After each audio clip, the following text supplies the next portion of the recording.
Yeah, how's it going, guys? It's Richard Unicorn Caller here. I hope you guys are having a wonderful day. We are back, and we have our Wizard101 Summer Update 2026 review video to talk to you guys about basically just about the whole update and stuff like that. Test Realm is currently offline for the weekend. I'm not sure if they're bringing it back tomorrow or if they're getting ready to just launch the update. But I thought it'd be a good time to kind of talk a little bit about it because this is a little bit one of those updates where, you're either gonna renew your membership or not, which honestly, you don't have to renew your membership. And that's not just to say that, oh, the game is not worth coming back to, but because most of this content you really don't really need a membership for. This is just kind of stuff that you're either going to engage in or not. So let's talk a little bit about it. A lot of stuff to unpack here. First things first, let's talk about the Blighted Veil raid, which is the new raid themed around Mushu. I really love the pre-quest. It's super easy to get them astrology animus. It's chill. Should be fun. But here's the details about it for my review. So it's an 8-player raid, which is absolutely good. We love 8-player raids. And it also drops Arc 1 spellments, at least from what I've noticed. I'm not sure if it will drop other kinds of spellments, but at least from what I saw, it drops Arc 1. Now, there's been a lot of mixed reviews about the raid in general. Some people say that it's super easy and not complex, while others say quite the opposite, that it might be a little complex or hard. People have also said that it might be a bit of a lazy design to some raiders, and apparently there might be a little bit of dual scrolling here and there. In my opinion, I really don't like raids that require a whole lot of dual scrolling, especially when there is the issue regarding spellment and the issue with training points. I shouldn't really have to reset my training points every time a spell gets banned or whenever a new raid comes out. It just kind of gets to a point where you lose a lot of people to wanting to do the raid because it becomes a little bit inaccessible. Not to say that this raid is going to be inaccessible, but it just might not be everybody's cup of tea. Apparently the outside team doesn't have to do any combat at all, which is great. But again, if you want to go to like the Vanguard side, that's probably where your specific gear and your specific spells might actually come to a matter depending on the type of raid guide that you're in. And there's a lot of guilds out there that have their own little raid guides. It kind of just depends on whatever everybody else is comfortable with. But at least from what I saw in the raid guide, it's a little rough for Vanguard, so I don't know. But everybody said it's super easy, which is great. That's good to have an easy raid.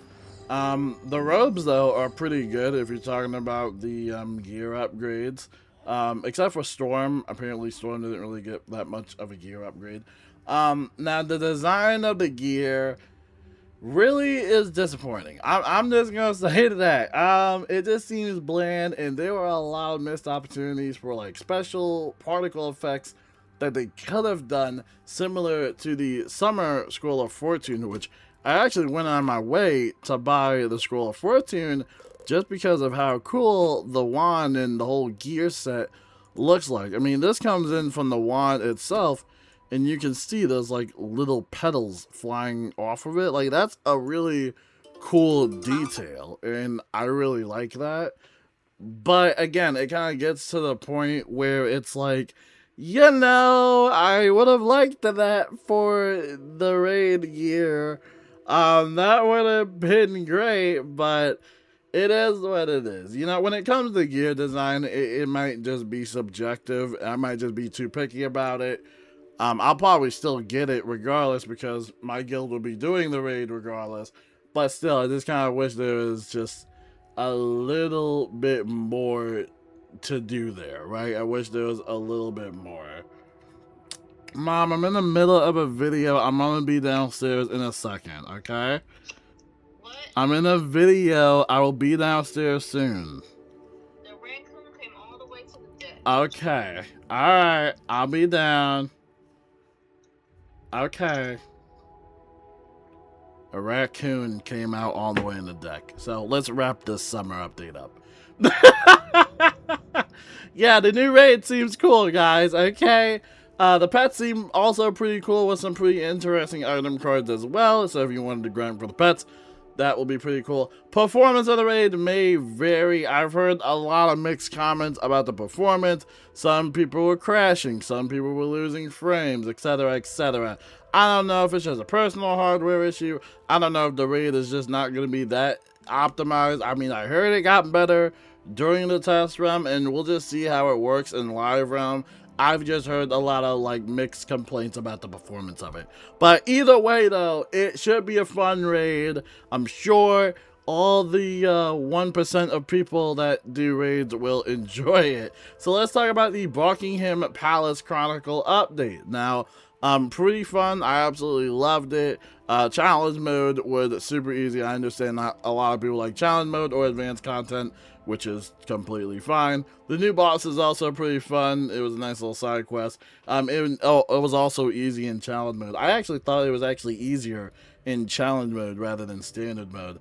The new spells are cool, but, you know, of course, it's going to be the same thing like the Aqua Chronicle update, where it's going to be locked behind hours of farming, or you're going to have to just gamble your way through the new pack, which will, you know, release as per usual, just like the other Chronicle update. So this seems to be maybe the occurring theme for Wizard101 right now, is that we'll get a raid and maybe a Chronicle update of some sort. The new pets seem pretty cool. They have some pretty awesome item cards as well. Challenge mode gear set seems meh. You know, I thought the design of it looked a little, you know, subjective. Again, just kind of wish that you could close the helmet part of the gear set, but if you're someone that is a completionist or a badge collector, there will be a ton of challenge mode badges for you guys to get, and then you know, if you get all the challenge mode badges, you'll be able to basically get that gear set. Kind of the same thing what I'm wearing right now. I'm wearing the Selenopolis challenge mode robe alongside with the Azteca raid hat and boots, right? And again, you get the robe and the hat. You know, if you had the same gear piece for the hat, you would get that for doing challenge mode, right? So, yeah, the Buckingham Palace Chronicle update is pretty cool. But probably the biggest thing about this update is that the side quest actually guarantees you this new level 40 theme with some pretty insane stats. I'm not gonna lie, if you have not seen it yet, you're definitely going to be in a treat. Just make sure to accept that side quest. I forgot who gives it, but make sure to grab that side quest and complete it when the update does launch to get yourself that level 40 thing, because it is absolutely, dude, it's really good. I'm not gonna lie, like, it could probably get you all the way to like level 120 probably. It's busted. I highly recommend it. It's pretty busted. So yeah, I personally like the Buckingham Palace Chronicle update, but I know a lot of people probably skip that out as well. Let's talk a little bit about the minion updates. I mean, it is what it is. I'm just not the big fan of them having a limited deck size, and I think the only reason they did that was to kind of find a way to balance minions into advanced content, which, I'm gonna be honest, I could definitely see the minions being banned again in PvP. You know, whenever they're doing stuff, they usually have a PvP mindset, and it kind of just saps away the no pun intended about sap, but I don't know, it just kind of takes the whole PvE respect out of it a little bit. But, you know, despite the minion stack scaling, training all of them and being unbanned, I think a good portion of people will probably still not use minions even after this update. I think what we all want one day is just the ability to actually just use our minions cards. I think that's what everybody wants to do, you know, but yeah, minion reshuffle. They have a new spell called minion reshuffle. You reshuffle the cards in your minion hand. I mean, personally for me, it looks cool, but again, it just seems like kind of a waste of training points and just overall time combat wise. Like, if you have to reshuffle your minion, you know, I don't know, maybe it might be cool for like some challenges here and there, but again, it's just something that I personally won't engage in. The new health bar UI is pretty cool. Sat mechanic also seems cool, I guess. I mean, you know, it's just there. You know, you're either gonna use it or not, which I think a lot of people will definitely use it when it first comes to launch. They'll try out all the minions and then they'll probably just get bored of it. Especially if your minion runs out of cards and you know that minion reshuffle, they automatically just leave the combat. So you're basically just by yourself. So yeah, we'll see what happens. I mean, if you really need a minion, I recommend Monstrology minions. I think Monstrology minions are just way better, honestly. Now let's talk about the fantastic Fight Fest 2026 edition. We've had this in 2025. It was really fun. It's an event that happens once a year, and you can use your 14 tokens, or not 14 tokens, but the coins that you get to get some pretty cool stuff. So the main vendor this time will be in Wizard City, which is really good. That means everybody will have access to him. Manfred, whatever his name is. Players can also earn points via, either the team up in the featured world or the 2 highest worlds unlocked, which is also a W update as well. The gear design, you get to be Belladonna. I'm sure you guys saw that already, but, again, that's kind of like, a subjective part. Like, if it looks good or not, we'll see. I'm sure people will be making a bunch of outfits with it. And the stat-wise, they're just there. I wouldn't really go for any stats. Maybe some of them might have a unique item card of some sort, but I don't think I could see it used for, like, stats. I think the problem with the Fantastic Fight Fest and why I wouldn't recommend it for, like, gear building or stats, because we only get this event, like, every once a year, So I don't know if I could recommend it. I mean, you can look at the stats yourself. It might not be a significant upgrade for you, depending on your level and depending on your school. But at least to me, I didn't really see anything notable, at least when I was on my storm. It just seemed like it was like, decent gear to have if you, like, seriously do not want to farm, like, other worlds or open up packs or go raiding or anything else. Same thing with the challenge mode stuff that you can craft as well. Not even challenge mode, but the chronicle gear as well. That just might depend on your level or, whatever school you are. It all depends on what you're going for. But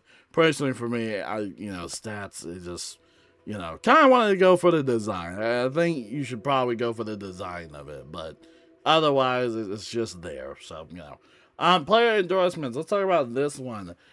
I mean, it's just there. It's player endorsements is just there. I mean, I'm really unsure if there's any type of reward you get, depending on how many endorsements you get. I don't know. I mean, it could mesh well with the Fantastic Fight Fest, so I think that'll be good. But, again, I just don't. I don't know what it does. It's kind of there. We tested it out in Test Realm. And, it was just, again, it was just there. So, I don't really know if it really serves a higher purpose rather than, maybe get a little bit annoying. But if you're someone that doesn't want to get endorsements, you can turn that feature off. But yeah, it's just there. I don't think anybody's really gonna do much with that. I mean, it's a good way to kind of promote positivity in the community, which is really good, but it's just there. Maybe it could have been better if we had this a couple of years ago, but like I said, it's just there. So, enjoy player endorsements if it, does anything. And then we have the Housing Hall of Fame. It's just there again. It's a pretty cool feature, I think, for castle decorators. I think a lot of people will like it. Some people are afraid, though, of unfair voting. Same thing with player endorsements. People think that there might be some boosting involved. I mean, we'll see how they, judge it. We'll see what they do. I think it will be fun for some castle decorators. I think it will be fun. So now let's talk about Guild Visitor in Open House. Ah, man. This one, I'm a little bummed out about. And again, I think this is just one of those updates where it's just there. Like, Like, I think that's what I can say about this whole summer update. Like, it's just there, you know? Like, you probably won't engage with it at all. I know some of you guys, but, you know, it's there. Now, it only lasts 2 hours when you put a guild up in the open house, and apparently only one guild open house can be initiated. I don't really know what that means, if it only shows you, like, one available or something like that, so keep that with a grain of salt, whatever that means. But for now, visitors can't raid or do guild activities, which a lot of people wanted to happen, but it didn't happen. So yeah, the guild visitors can't do anything besides just, you know, visit castles and stuff like that, and look how pretty your guild house is. From my understanding, I'm personally, for me, I'm just extremely disappointed that there was 0 quality of life updates for the guild system in this game, and I don't know why KI is super weirded out about that, but the guild space being limited to just 60 accounts is way too small. I really don't feel like making another guild and getting thousands of Azoth just to accommodate more people. I just think that's insane. And the guild cooldown being for 2 weeks is also insane, because they really did do a little poll on Discord, and a good chunk of players said that they don't want the whole guild cooldown. So yeah, I don't know if that poll or survey really did much, or if they're taking that to thought, or if it was just for fun, but I don't know. I just don't see the benefit of adding the guild cooldown. I understand they're trying to copy other MMOs, but even some MMOs don't even have 2 weeks for some of their guild cooldown. It's just 2 weeks is a long time. I don't know. I just don't think that, like, it's doing something, you know? It's just kind of one of those things where, again, it's just there. And I don't know if it serves a benefit or any other purpose, but if it's KI's philosophy, it is what it is. There's still a guild cooldown for raid gates. You can only join one guild. It would be cool if you could join multiple guilds. That would be pretty cool. Guilds are very restrictive, and I think until KI is ready to make changes, I don't think it's really safe to say or expect anyone to really be hyped for guild or raid content just because of how restrictive it is, you know? And also, why does it take so long to get a guild museum update? You know, why does that take so long? So, yeah, extremely disappointed about the guild section of the update. Really do wish there was a little bit more than the whole guild visitor situation. And I also really do hope that the visitors still get to interact with the crafters and housing items, if I haven't said that already. But if they can't do that either, then, you know, I think it's just one of those updates where it's just there, you know. So now let's talk about Idle Wizard, which is probably one of the big W's of this update that anybody can literally do, right? Now, that is a huge W, but basically, this is a dedicated AFK system that will basically be in the options menu when you go to your spellbook, and it's going to be great. You don't have to spin anymore. I mean, you still could spin, but you don't have to spin anymore, and when you go idle, it also plays a random equipped victory dance emote as well. Pretty cool stuff. And then the Beast Moon schedule we can talk about. I mean, it's there again if you want to look at Beast Moon, but I don't really think it should take the summer update just to fix Beast Moon, but okay. As we got disconnected for inactivity, which, by the way, we'll talk about that as soon as we get down to the miscellaneous stuff. But yeah, I don't know. Beast Moon, I think, should have been fixed, but I guess it requires the summer update, right? So now we gotta talk about the miscellaneous and the bug fixes, which honestly, in my opinion, is probably one of the best parts of this entire summer update that literally I think everyone will at least have an interest into, right? First of all, we're getting customizable keybinds, which is actually insane. I think Atmoplex did the tweet about it, but I think you have to go in your folders and do a bunch of stuff. I wouldn't touch it for now, but it's definitely worth looking into.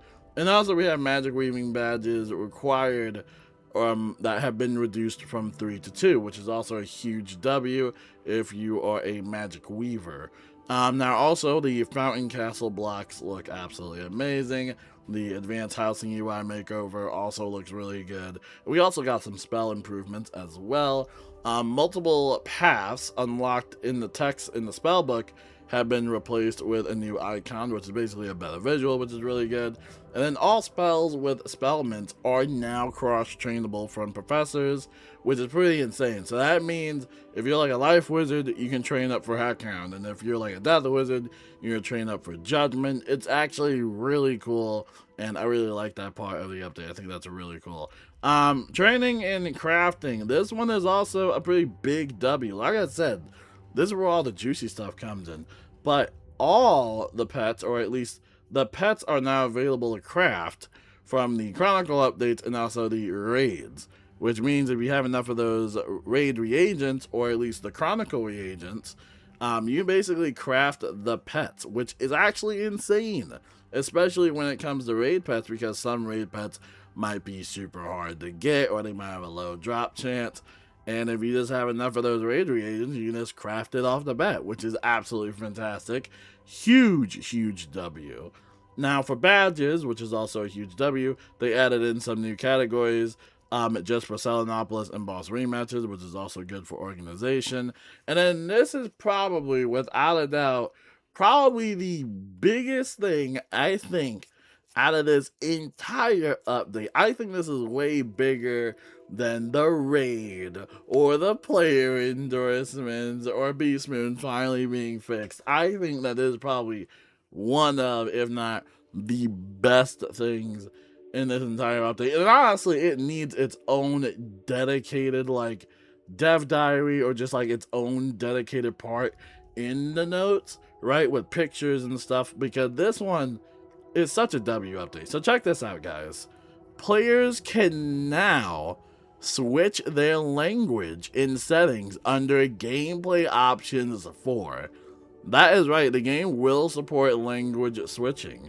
And supported languages include English, French, German, and Spanish, which again, it's just absolutely insane. And I would personally love to see other languages such as Mandarin Chinese, Hindi, Russian, etc. Like, you know, the possibilities are endless. And it almost feels like Wizard101 is starting to slowly get out of their 2008 format. This is awesome. And this is a great little accessibility feature for everybody. I absolutely love it. And again, it would be cool to see them have other languages that be supported. I mean, I know that could be a lot of work. I know that could definitely take a lot of time. But overall, this is such a W update, and just really, really cool. And also, we noticed that when you change your name, you can actually select the language of your name. And in test round, we actually went for a French name, and it was really, really cool just seeing that in game. I was like, whoa, this, you know, this feels like a totally new game now. This is like insane, you know? Never thought I would see that day, you know? And I'm really curious. I'm personally very curious to see if Wizard101 could ever expect, maybe with a cherry on top, just expect a global merge with Wizard101 North America. Now, I'm just being a little bit optimistic about it. I understand y'all are typing in the comments already. I understand everyone complains about why they don't want the EU players on the NA, because apparently they got some stuff that we don't got, or they got it off a crazy discount when they were owned by GameFord. I get it. And why it can't happen, probably just a lot of jurisdiction rules, blah, blah, blah, money, blah, blah, blah. I understand. But it's just a thought, and I think it would be pretty interesting to see, because that way Wizard101 Europe players that do play on the Wizard101 EU servers could at least be a little bit up to date with the update. But as of right now, Wizard101 Europe and Wizard101 console are a little bit behind on updates, with Wizard101 console being in last place. They have been missing out on a lot of updates, which unfortunately every single minuscule of a change goes to Wizard101 console has to get approved and certified by the console publishers. So yeah, I don't know when Wizard101 console is going to be getting any updates, quite honestly. It just seems like there's going to be a heavy delay for that, because at least with Wizard101 Europe, you're getting at least maybe 2 or 3 updates behind, right? But for Wizard101 console, it's a really big gap. But overall, my main emphasis about the update, not too bad. Will I forget about it in a couple of days? Probably. Will people, want to come back to the game because of this update? Probably not. We see a lot of people come back near November because that's when we get a new world, a new level cap, new spells that are pretty cool. New world spells that don't require to get you like 50 billion spell mints, So, yeah. I don't think this update is really going to bring anybody back. Especially if you're someone that doesn't do raiding, or if you're someone that doesn't want to engage in challenge mode, or, the chronicle updates, or if you don't want to do minions, if you don't want to do the Fantastic Fight Fest, if you don't want to engage with player endorsements, if you don't care about Housing Hall of Fame, if you don't care about the whole guild visitor feature because you're probably not even in a guild to begin with, probably the idle wizards, I think a lot of people will use. That would be pretty cool. Beast Moon schedule might be good for Beast Moon players, but the miscellaneous stuff and the bug fixes are really, really good. Super happy about that, and especially for language switching as well. That definitely kind of diversifies the game a little bit and adds a little bit more accessibility to it. But overall, pretty decent update. Probably the main thing is we'll see what breaks, because every update, something always breaks in Live Realm that doesn't show up in Test Realm, because Live Realm and Test Realm, for some reason, are just like 2 different entities, and whenever we get an update, for some reason, something always breaks. It's just a given at this point, and it just happens. It could be something completely irrelevant. And quite honestly, I just hope that this update doesn't break the Portal Apparel. That would actually be depressing. Can you imagine if the Portal Apparel breaks again just because of the summer update? Can you imagine? That would actually be kind of depressing, dude. I hope not. The Portal Apparel is so good. Oh my gosh. Yeah, we'll see what kind of bugs we'll get. But I'm going to go watch some baseball with the family.